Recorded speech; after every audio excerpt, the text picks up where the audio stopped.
E estamos ao vivo, gente. Boa noite para quem estiver no fuso horário da Europa. Boa tarde para quem estiver no fuso horário do Brasil. São quase... que horas aí? 14 horas? Entrei aqui uns minutinhos antes, só pra gente dar tempo aí de todo mundo entrar e pra saber que já tá tudo certo mesmo.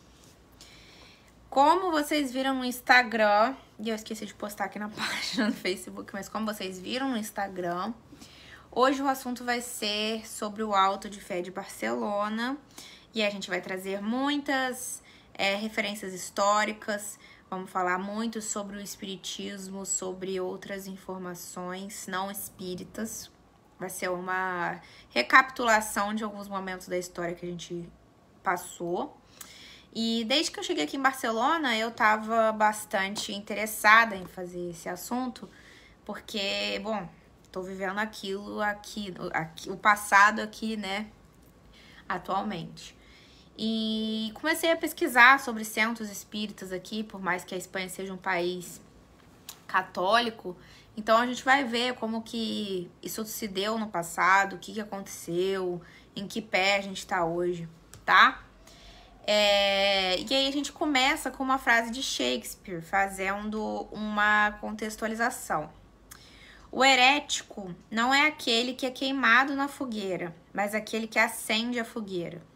O que isso quer dizer?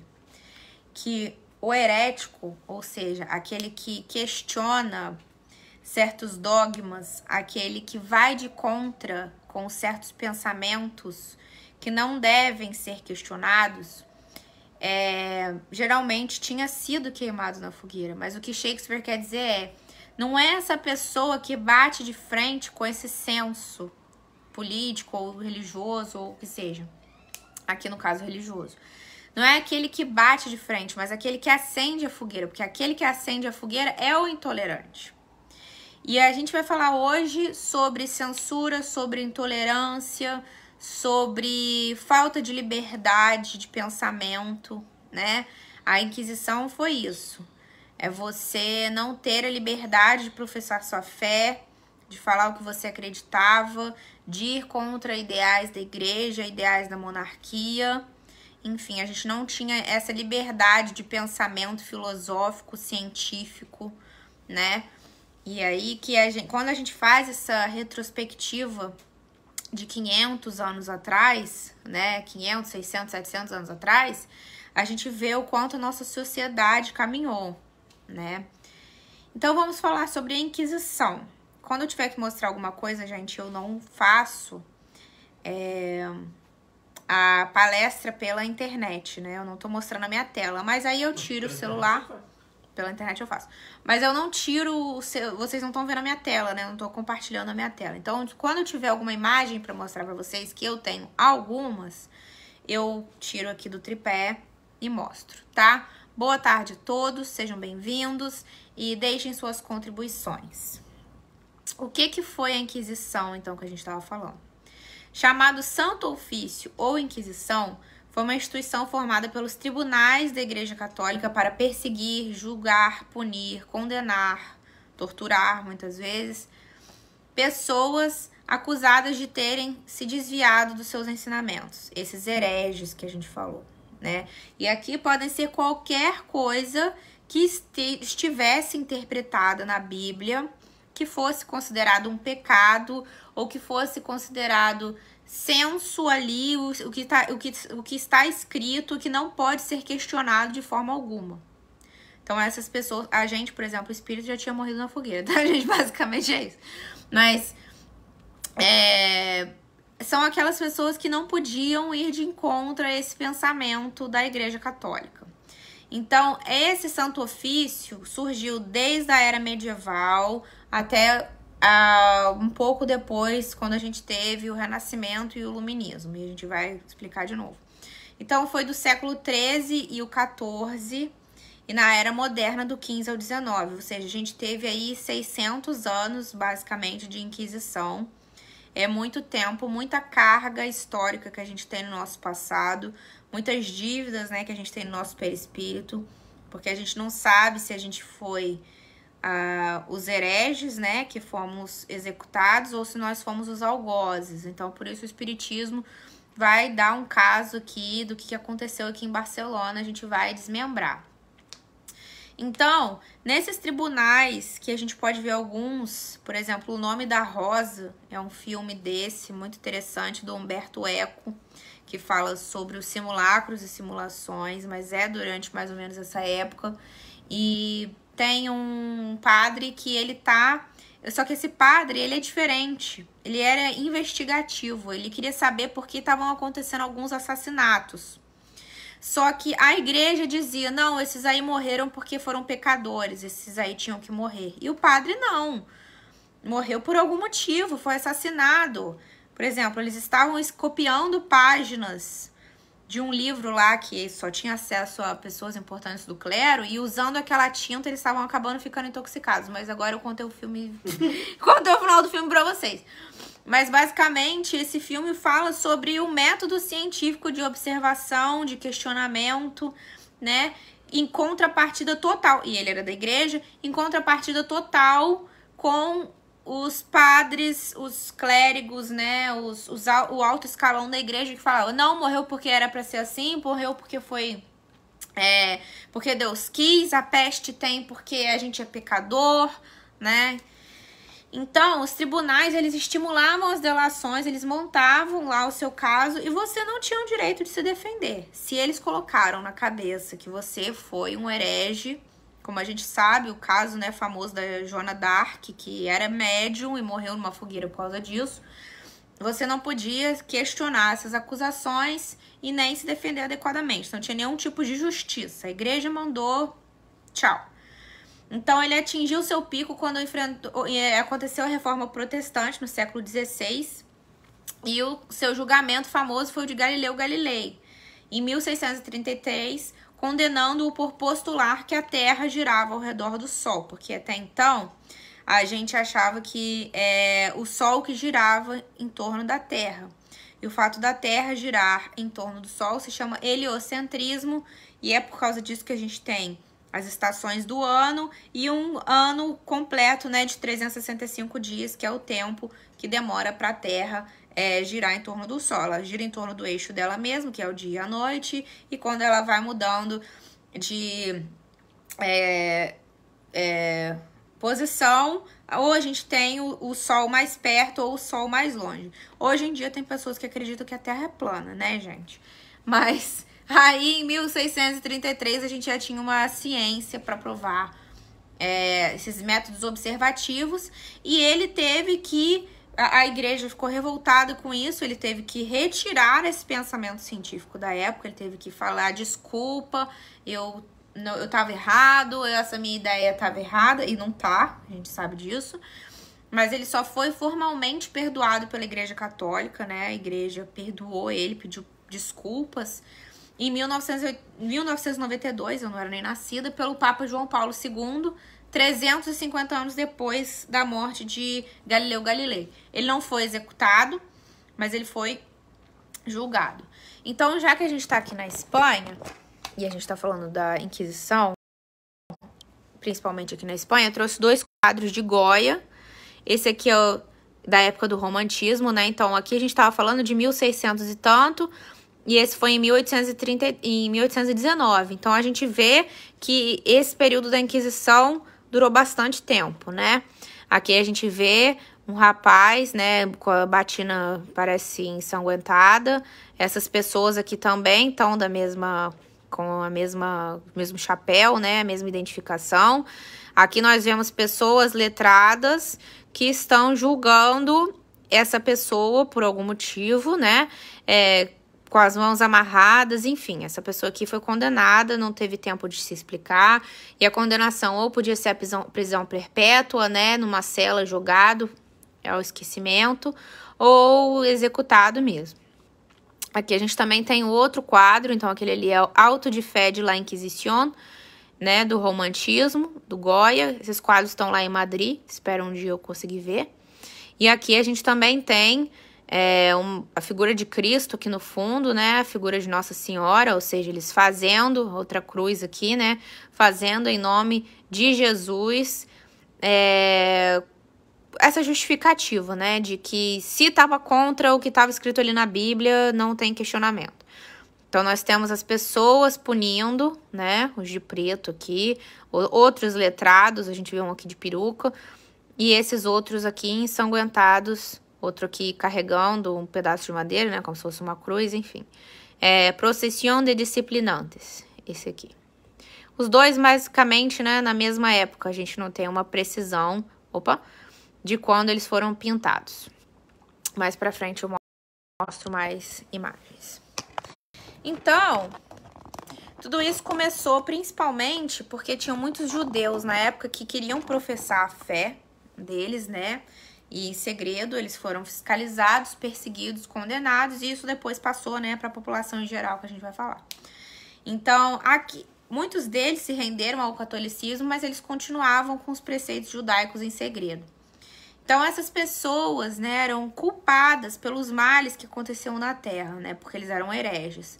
Os terremotos, os desastres naturais, as doenças, a pobreza, a peste, enfim.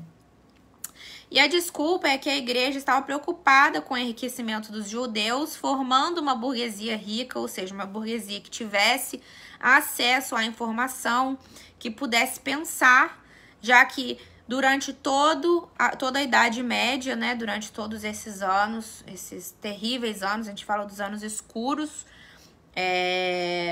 as pessoas primeiro se organizavam em feudos e elas tinham um representante, um senhor feudal, né? Depois um monarca que organizava esses pedaços maiores de terra.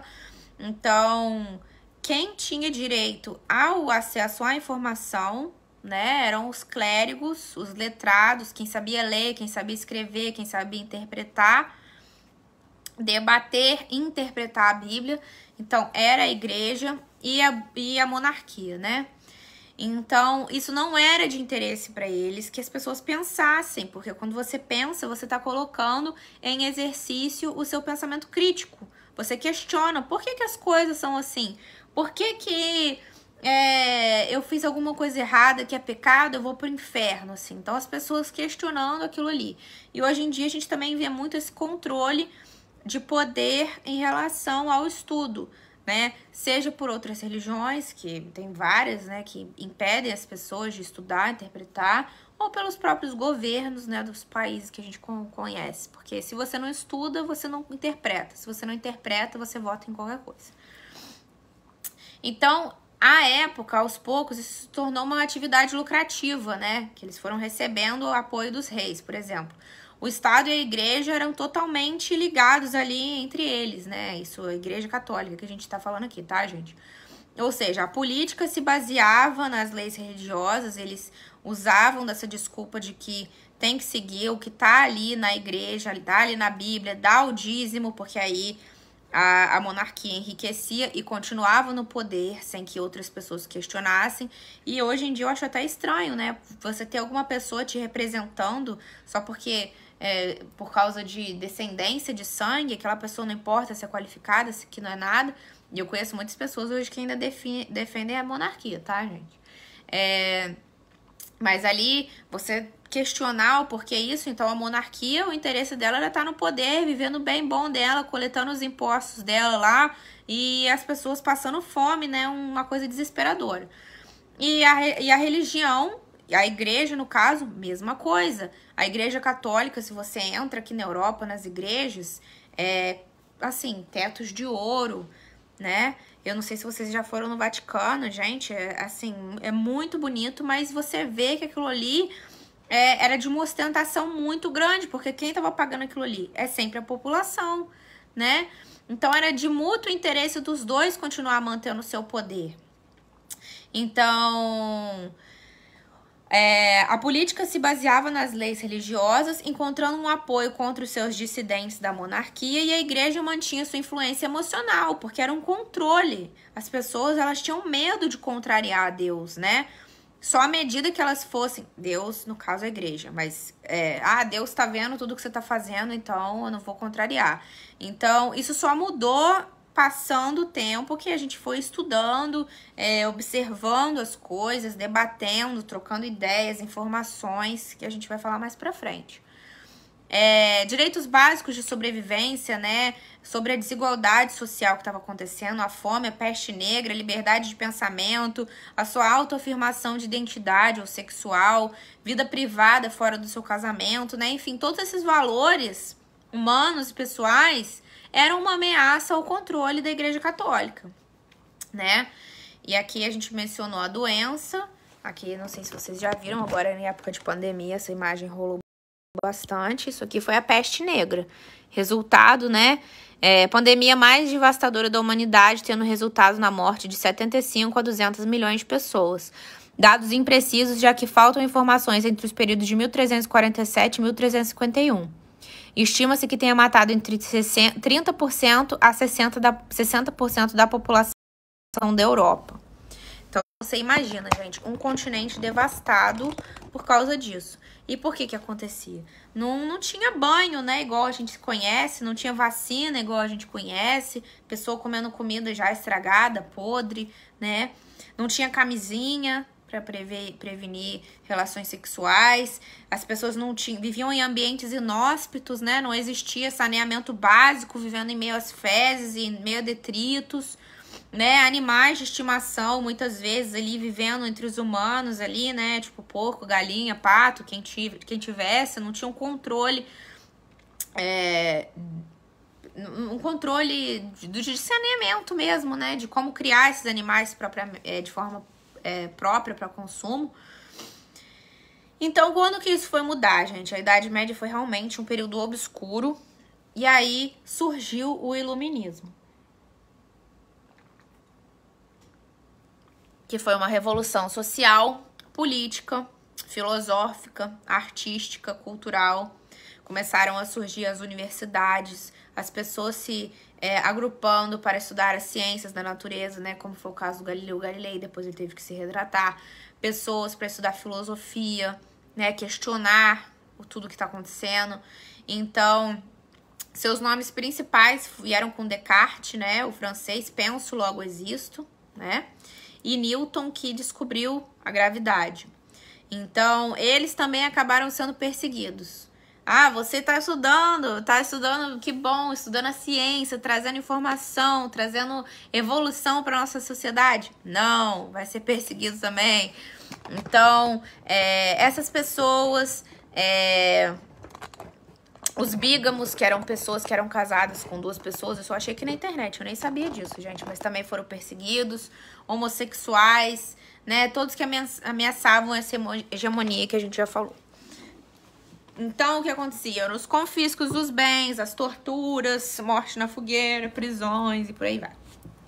Isso começou a mudar mais ainda, e isso que foi eu que adicionei depois, porque eu fiz faculdade disso e eu estudei bastante esse cara, com Johannes Gutenberg, em 1430. Lá no século XV, ele revolucionou a maneira pela qual a comunicação, as informações e a troca de ideias e opiniões eram feitas ao redor do mundo. A gente falou que inicialmente o poder estava, as informações, o estudo, os livros, o conhecimento estava restrito ao clero e à monarquia. Porque esses livros, gente, como eu dei o exemplo do Nome da Rosa, eles se intoxicaram lá com a tinta, eram escritos à mão. Imagina quanto tempo demorava pra gente escrever um livro à mão e mandar para outra cidade, outra pessoa revisar e falar, não, eu tenho mais esse outro livro aqui, vamos complementar. Porque tinha estudos, né? Mas quem fazia isso era o clero e a monarquia. Então, imagina quanto tempo demorava, né, para você escrever à mão, passar limpo. Então, o Gutenberg, ele criou a prensa gráfica, que eu vou mostrar aqui pra vocês, que ela basicamente colocava esqueci o nome. As letras, né, uma a uma na página, e aí fazendo uma xerox daquilo ali. Então, foi graças a ela, né, que inclusive o Martinho Lutero, que foi o primeiro crítico ferrenho da Igreja Católica, começou a colocar em circulação as ideias da Igreja Protestante, que culminou nessa reforma, né? Então, aí depois a Inglaterra rompeu com a Igreja Católica, enfim, mas isso aí já é uma outra história. E aí, Então, começou com essas pequenas células, esses pequenos grupos reunindo entre si, querendo explicações. E aí veio esse invento, aí as trocas de comunicações foram surgindo. Então, o que a Igreja Católica teve que fazer? Em 1559, criou o Index Librorum Prohibitorum. Peraí, vou mostrar aqui a prensa gráfica para vocês. Meu Deus. Tô aqui, gente. Essa é um modelo da prensa gráfica. Provavelmente, eu acho que ele botava o papel e a tinta aqui, aí ele prensava, né, mesmo como o nome diz. Ele botava todas as letrinhas, por exemplo, E, U, aí botava a letra E, a letra U, espaço, batia aqui assim e já tinha uma folha. E aí ia batendo, tinha outra, né? Era mecânico, mas era mais rápido do que copiar. E aqui é o Index Librorum Prohibitorum, é o índice de livros proibidos pela Igreja Católica que as pessoas não podiam ler, né? Não podiam, de forma alguma, compactuar com aquelas ideias ali. E que livros seriam esses, né? A igreja foi ficando preocupada com essa informação sendo trocada. Então, era uma lista de publicações e livros considerados hereges, né? Igual a gente falou antes, herege, aquele que não pode contestar os dogmas, que são as verdades absolutas, né? Por exemplo, a existência de Deus e da Santíssima Trindade, você não pode questionar isso. O Cristo, a alma de Cristo subiu aos céus e sentou à direita de Deus, é um dogma inquestionável, né? O juízo final, quando Jesus vai vir para julgar todos os homens. Então, esses dogmas não podem ser contestados. Então, alguns dos nomes que já tiveram nessa lista ali, procurados, não podem. Né? Maquiavel, que escreveu O Príncipe, Thomas Hobbes, que escreveu O Leviatã, Victor Hugo com Os Miseráveis, e até mesmo agora, um pouco depois da Era Moderna, né, o Sartre falando sobre existencialismo, ou seja, pessoas que falavam de ciência, política, religião, filosofia, todos cortados. E esse índex só foi abolido em 1966, ou seja, durou até o século passado, pelo Papa João Paulo VI. Tá, Melissa, e como é que a gente vai relacionar com o espiritismo? Eu te respondo agora. Minha mãe falou que Gutenberg imprimiu a primeira Bíblia. Sério, eu não sabia disso, mãe. Boa. Obrigada por adicionar essa informação.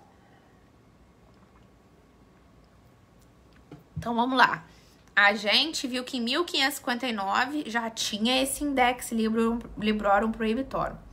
O Livro dos Espíritos, gente, foi ditado e publicado pela primeira vez, a primeira obra espírita básica, em 1857, ou seja, 300 anos antes a igreja já estava fazendo censura. Kardec teve medo da igreja? Não teve medo da igreja. Vou falar, essa verdade tem que ser revelada para o mundo e o espiritismo vai mudar as nossas vidas, como realmente mudou, e não quero saber, eu vou publicar o Livro dos Espíritos. Então, foi a primeira obra básica publicada em 1857. Depois a gente teve a Revista Espírita, que é um periódico mensal que o Kardec começou a lançar e está circulando até os dias de hoje. Não é uma obra básica, mas é um material espírita. O livro O que é o Espiritismo, em 1859, também não é uma obra básica, mas também é uma obra que resume um pouco das obras básicas. E o Livro dos Médiuns, em 1861. Então, essas quatro primeiras publicações foram parar na fogueira. Em 1864, a gente publicou o Evangelho segundo o Espiritismo. Em 1865, o Céu e o Inferno. Em 1868, a Gênese. Em 1890, depois, pela esposa dele, que a gente já sabe, foi as obras póstumas. E aí, quando saiu o Livro dos Espíritos, a Revista Espírita, O que é o Espiritismo e Livro dos Médiuns, trazendo informações que para a nossa sociedade muita gente já não entende. Imagina naquela época, Kardec trazendo que é Deus, revelando comunicações com os mortos. Gente, se você fala para um católico que você conversa com o morto, ele cai para trás. Isso já é um dogma que eles não acreditam, na comunicabilidade com o mundo espiritual, com a sobrevivência da alma, né? As encarnações, sucessivas reencarnações, já são coisas que eles não acreditam de jeito nenhum. Isso é uma heresia enorme. Então, o Dom Antônio de Palau e Termens, que era o bispo aqui de Barcelona, disse: a Igreja Católica é universal e os livros sendo contrários à fé católica, o governo não pode consentir que eles vão perverter a moral e a religião de outros países, né? Então, aí a gente já ouve até hoje, né? Perverter a moral, religião, a família tradicional, até hoje a gente vê isso, né? E assim, eu entendo um pouco a posição, eu não entendo a censura, mas eu acho que poderiam até ter muitas pessoas católicas na época, lá na igreja, que não compactuavam com isso. E aí, muitas com certeza, olha, não acredito nisso. E aí, se não foram banidos da igreja também, né? Porque aquilo ali era ferro e fogo, como a gente tem visto. Então, ele mandou queimar.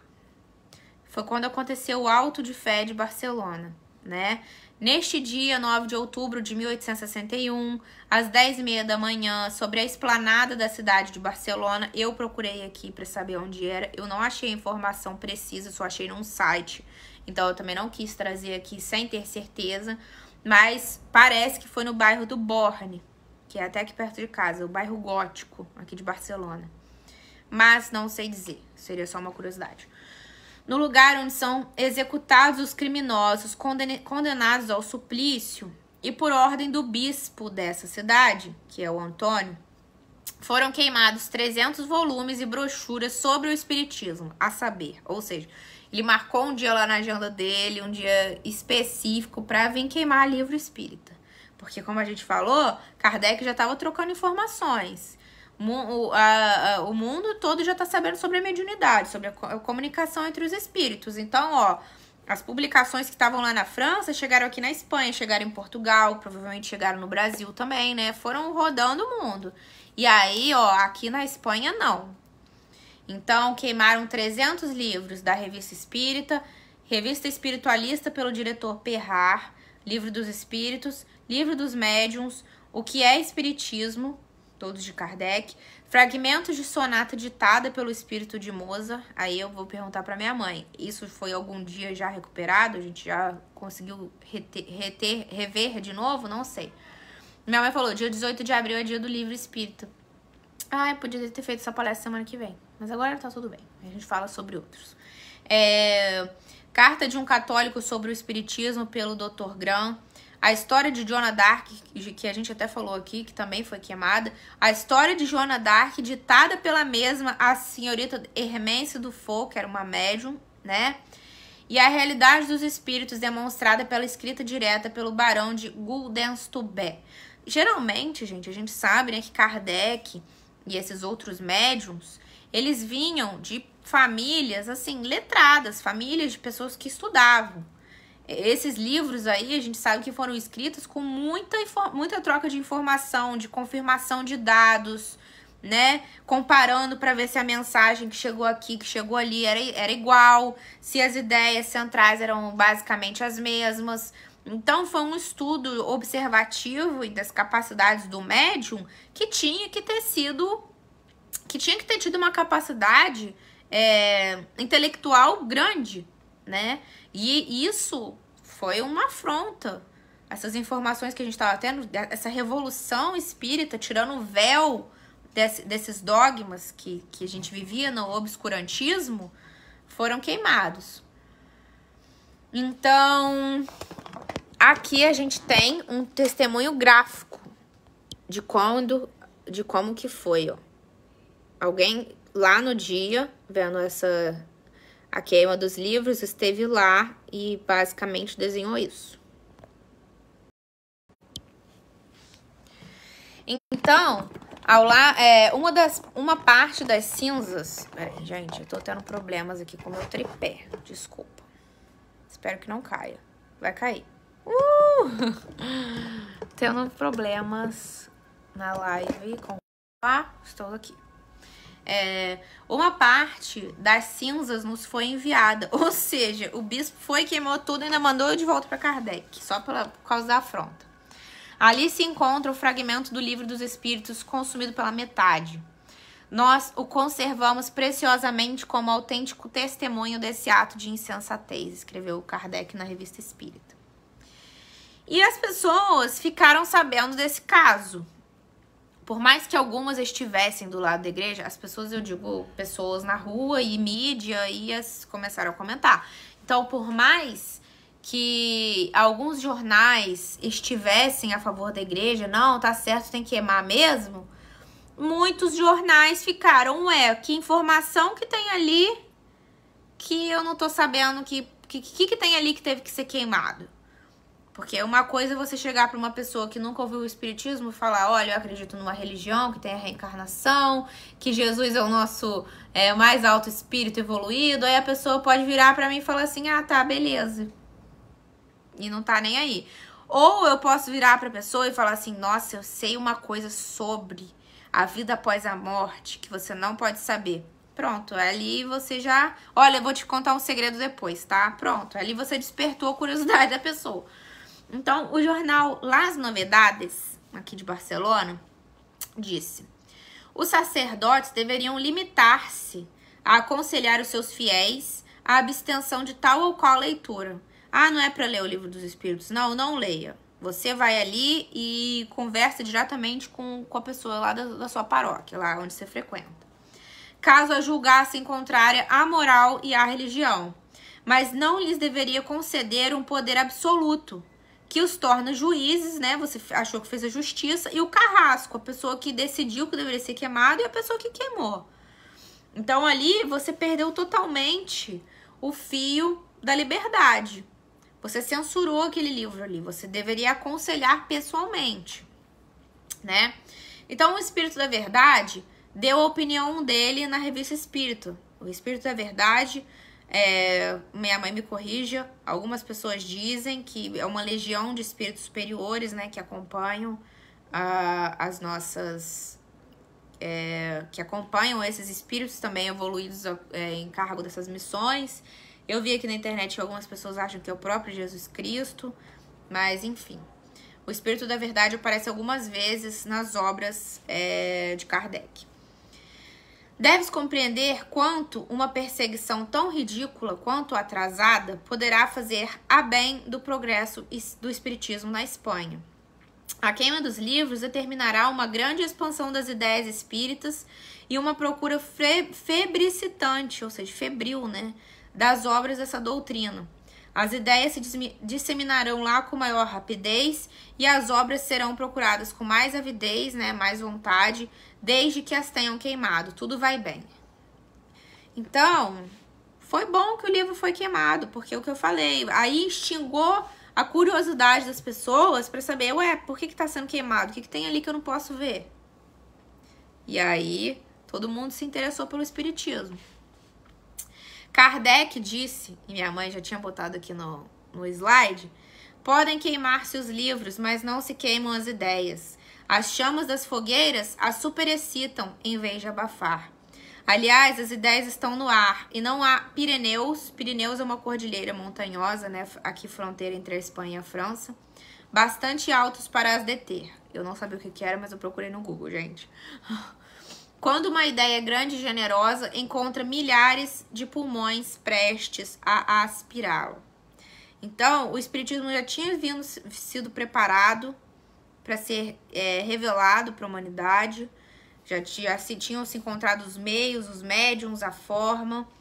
Então, mesmo que esse incidente tenha tentado parar com essa fé, que é a nossa fé inabalável, que foi forte nessa época, resultou no contrário, porque ficou mais forte ainda, né? E isso a gente sabe quando a gente reprime ideias das pessoas.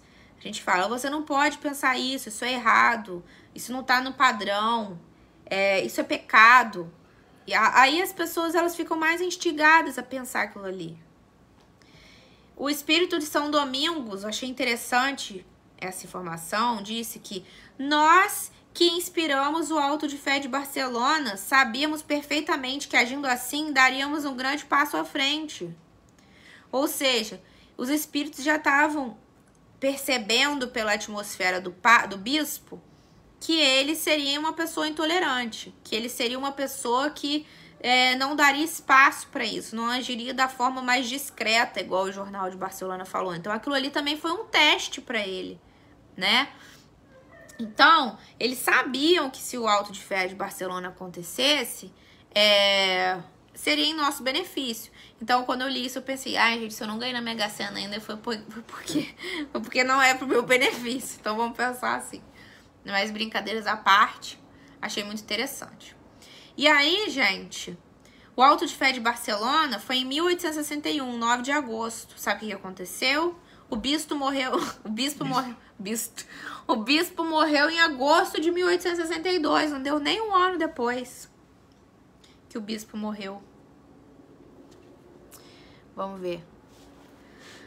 Minha mãe falou, na encarnação anterior, o codificador foi Jean Hus, reitor da Universidade de Praga. Morreu na fogueira da Inquisição por não concordar com a diretriz do Vaticano. Gente, muita gente morreu, tá? Muita gente morreu. Então, aí depois a gente vê em outras vidas seguintes por que a gente nasce assim, por que a gente nasce assado. Quantas mortes a gente pode ter condenado, né? De inocentes. Então, aí, o bispo morreu, nem um ano depois. Na Revista Espírita de agosto de 1862, eu achei super fácil aqui na internet, tá, gente? Tá escrito assim, necrologia. Necrologia é uma seção que informa sobre a morte de uma pessoa, né? Faz as honras mencionando que tal pessoa morreu. Tipo um obituário, né?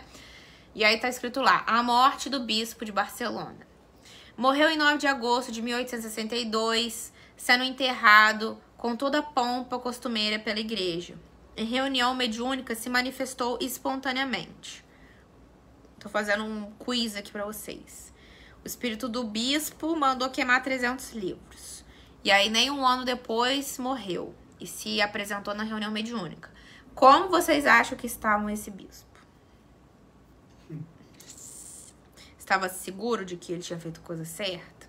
Estava arrependido? O que vocês acham? O bispo falou assim... minha mãe falou, deu origem aos russitas, né? Esse Jean Hus, que mais tarde se tornaram os protestantes. Gente, eu não tenho como eu fazer uma palestra de história e saber mais que minha mãe. Minha mãe, ela vai ser sempre o meu dicionário e minha enciclopédia ambulante, gente. Minha mãe tava fazendo essa palestra aqui, ó, de olhos fechados, sabendo todas as datas, todos os locais, informações, viu? Muito bem, mamãe, obrigada pela consideração. Que Renata pede, né? Não é que pede, Renata pede, bom amor. Que o bispo falou? O homem que voluntariamente vive cego e surdo de espírito, como os outros são do corpo, sofrerá, expiará e renascerá para começar o labor intelectual que sua preguiça e o seu orgulho o levaram a evitar. Como minha mãe falou, teve gente aí dentro da universidade ou gente dentro de igreja que não concordava com as diretrizes e morreram. Porque eles sabem que aquilo ali não é certo, gente. O certo e o errado, o bem só existe divino. O mal somos nós que fazemos. Então a gente sabe quando alguma coisa está errada. Principalmente se a gente realmente está ligado aos ideais divinos. Se a nossa consciência diz que está errado, ó, Deus está falando que não pode. Porque é aquilo ali. Então ele falou, o homem que vive cego e surdo do espírito, como é do corpo, né, fazendo uma comparação, sofrerá, expiará e renascerá para começar o labor intelectual com sua preguiça e seu orgulho. Eu acho aqui que não foi nem preguiça, porque ele era letrado, mas o orgulho de admitir que aquelas ideias ali do espiritismo estavam corretas. E essa voz terrível me disse, queimaste as ideias e as ideias te queimarão. Orai por mim, orai porque é agradável a Deus a prece que lhe é dirigida pelo perseguido em benefício do perseguidor. Aquele que foi bispo e que não passa de um penitente. Arrependido um ano depois. E aí foi quando a gente começou a falar, ó. Queimou os livros, o que aconteceu com o espiritismo aqui na Espanha? Cresceu, né? Eu achei até que na internet, José Maria Fernandes Colavida, conhecido como Kardec espanhol, foi o primeiro tradutor das obras de Kardec, né, que era francês, para o espanhol, né, o castelhano. Eu acho, a revista espiritista aqui que eu achei, que tá traduzido, tá em espanhol, tá, gente? Não tá em catalão, apesar da gente estar aqui em Barcelona. A gente tem 2 línguas, né, oficiais, que é o castelhano, que é o espanhol, e o catalão. Mas o que eu achei aqui tá em espanhol mesmo. Ó. Revista espiritista de estudos psicológicos, dá até pra gente entender, né? Resumo. Artigo de redação, biografia do senhor Allan Kardec, a avareza, né, a avarícia, caridade, comunicações espiritistas do grupo de Barcelona, né, nosso fervente desejo de publicar essa revista, contribuir com o que já fizeram em Madrid e Sevilha, então foi espanhol mesmo. E aí eu comecei a pesquisar sobre quem era esse Kardec espanhol, que eu achei muito interessante, não sabia disso, né, esse José Maria Fernandes Colavida. Ele fundou a revista dos estudos psicológicos, né? E a Sociedade Barcelonesa Propagadora do Espiritismo. Achei muito interessante isso. E hoje, esse facsímile aí, né? Essa página, que aquilo ali não foi uma transcrição, era a página mesmo da revista. Achei super fácil na Biblioteca Nacional de Espanha, online. E como eu falei, né, devido à repressão, os jornais comentaram o fato, mesmo estando favoráveis ou não. Curiosos se interessaram pelo tema, mais exemplares continuaram circulando e o fato acabou dando mais atenção e propagação ao espiritismo. E aí, o bispo se arrependeu, igual minha mãe falou, que é o primeiro passo, e vai ter que expiar, né?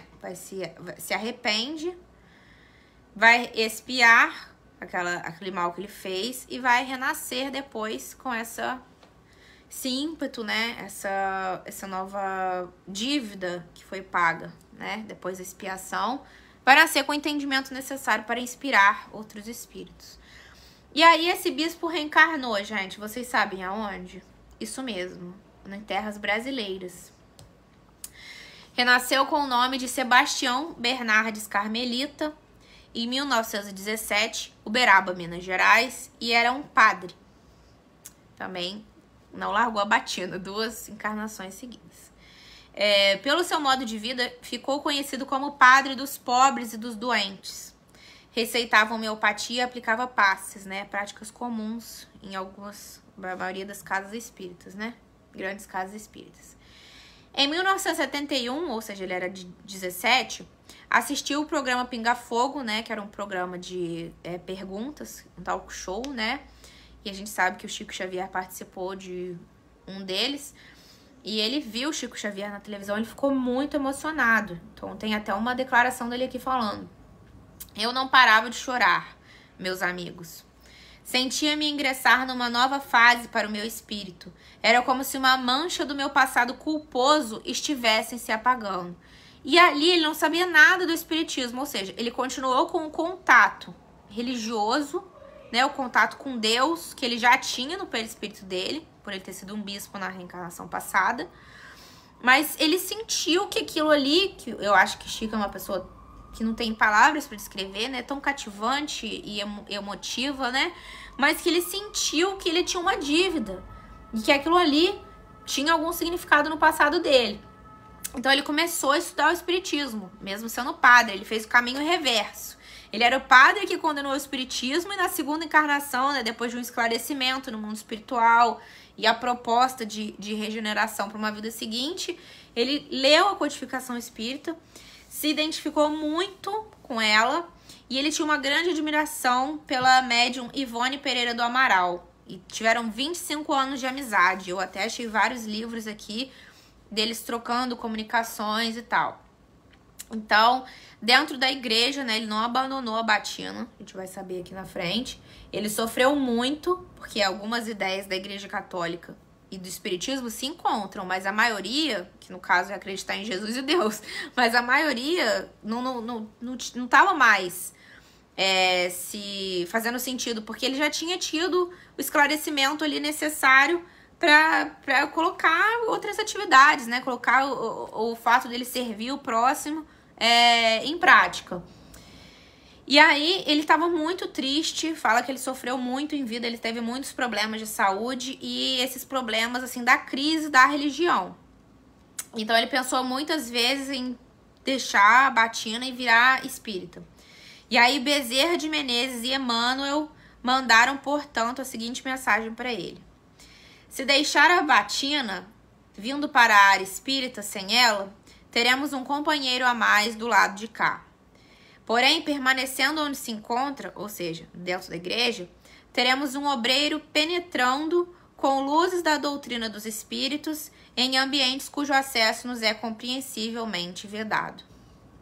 Ou seja, ele poderia educar outras pessoas com esse ideal, estando de dentro, apesar de sofrer, né, por aquilo ali, porque agora ele conseguiu um entendimento a mais. Ou seja, e aquelas pessoas ali com quem ele conviveu, aquelas pessoas ali com quem ele se relacionava, não estava mais nessa frequência. Então, eles falaram, continua aí dentro da igreja, mas trazendo os ensinamentos, ó, que você tem aqui de cima, educando o que você sabe, né?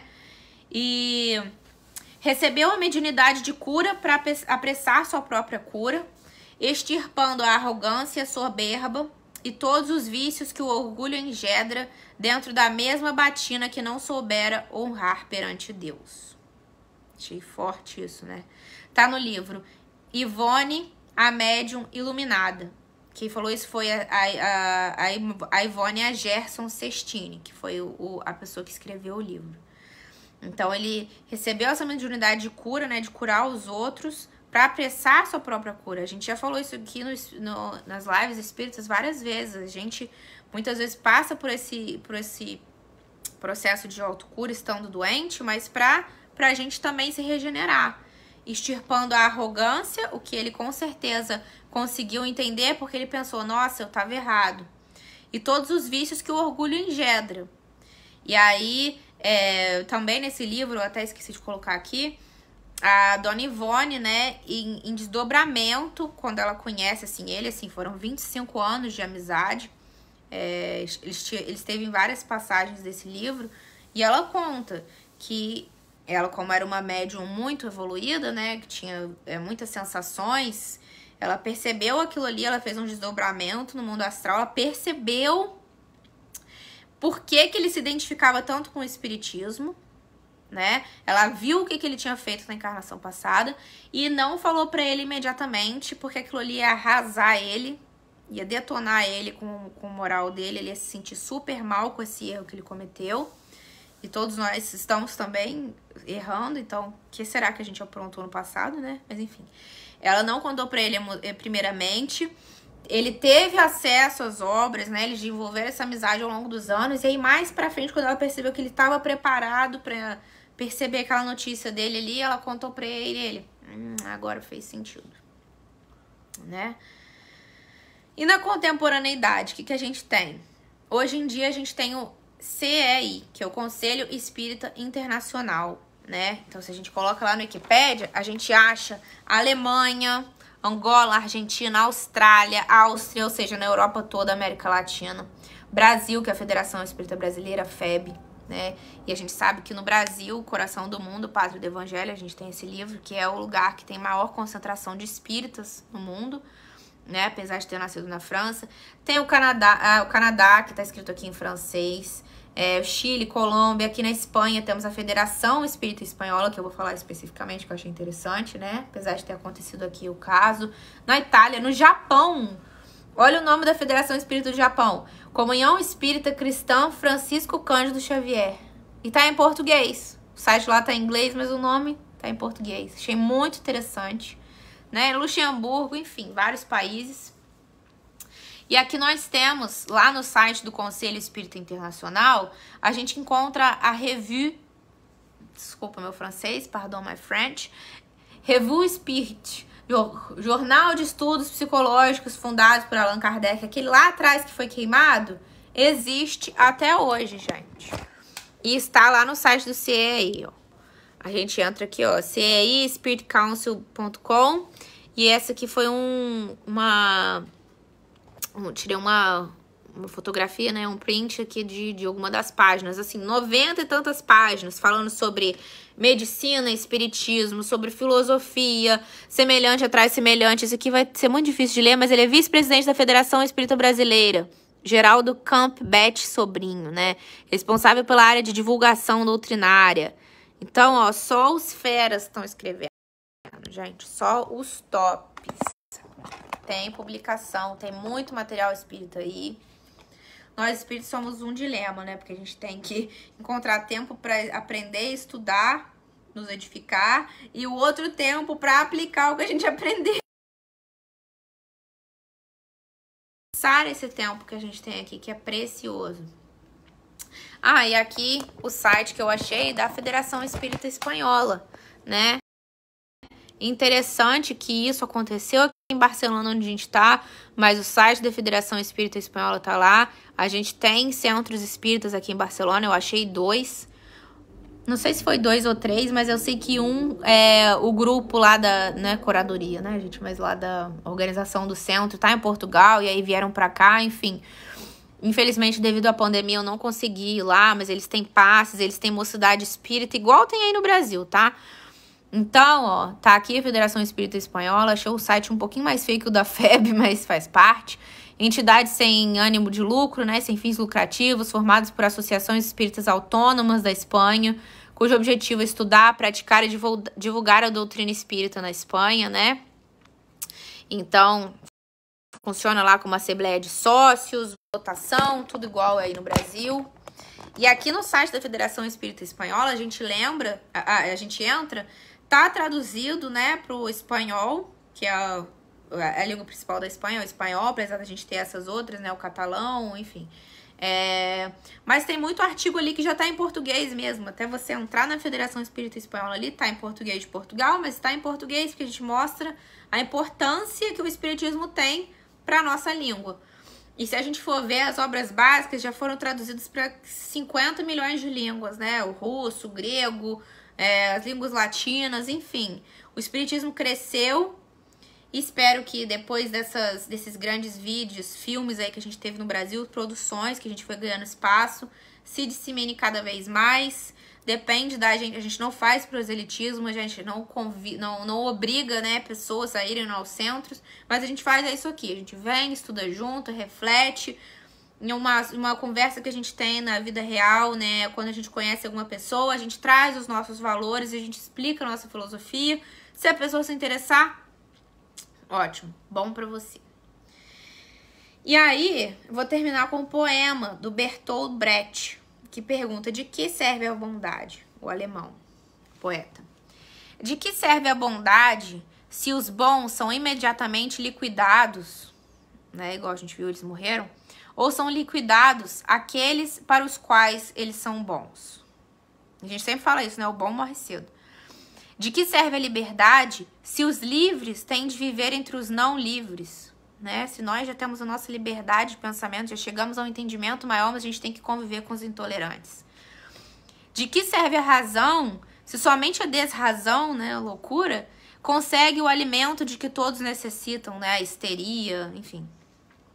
Em vez de serem apenas bons, esforcem-se para criar um estado de coisas que torne possível a bondade. Ou melhor, que a torne supérflua. Vai ter tanta bondade no mundo que ela já não é mais necessária. Porque ela é a única coisa que existe. A bondade é a supérflua. Isso é tão bonito.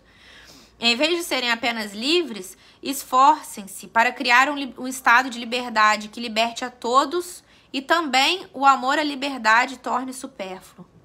Em vez de serem apenas razoáveis, esforcem-se para criar um estado de coisas que torne a desrazão de um indivíduo um mau negócio. Porque, infelizmente, as pessoas intolerantes, quando elas querem suprimir esses pensamentos, essa liberdade, essa nossa expressão de identidade, de política e filosofia, enfim, é lucrativo para eles manter esse sistema de você controlar, como a gente falou, né? Então, a gente tem que inspirar e falar sobre a liberdade, mas inspirar ela tanto que todas as pessoas vão estar falando a mesma coisa e quando vier uma pessoa tentando reprimir, um ditador, né, uma pessoa intolerante, não vai existir ali, é um mau negócio para ela, porque ela não vai ter ouvidos, né? Então, gente, basicamente são essas informações que eu queria ter trazido para vocês. Agradeço as contribuições da minha mãe, da Renata Pédia. E vamos encerrar o estudo da noite de hoje fazendo a nossa prece. Espero que vocês já tenham a água fluida aí de vocês, porque eu falei bastante aqui e estou com fome. Então, está na hora da gente se despedir. Vamos fechar os nossos olhos, agradecer a Deus pela maravilhosa oportunidade de estarmos juntos e reunidos aqui hoje. Todos os espíritos amigos, espíritos superiores que nos esforçaram a trazer essas informações, essa troca de conhecimento. Enfim, Senhor, que saibamos ser humildes, para que possamos sempre aprender mais, que não detenhamos o poder absoluto, que não sejamos intolerantes com outras pessoas, com outras opiniões, com outros pensamentos, que abramos o nosso coração, principalmente nós que já tenhamos certo entendimento, que consigamos vibrar na frequência daqueles que precisam da nossa ajuda, dos nossos ensinamentos, do nosso auxílio, para que esse auxílio chegue até eles. Pois piores cegos do corpo são aqueles cegos do espírito, aqueles que ignoram as informações, que ignoram a verdade e a realidade.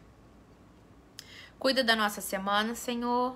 Inspira os nossos lares, os lares das pessoas aqui representadas e aqueles que por algum motivo não puderam estar presentes na noite de hoje, mas que irão assistir posteriormente essa live.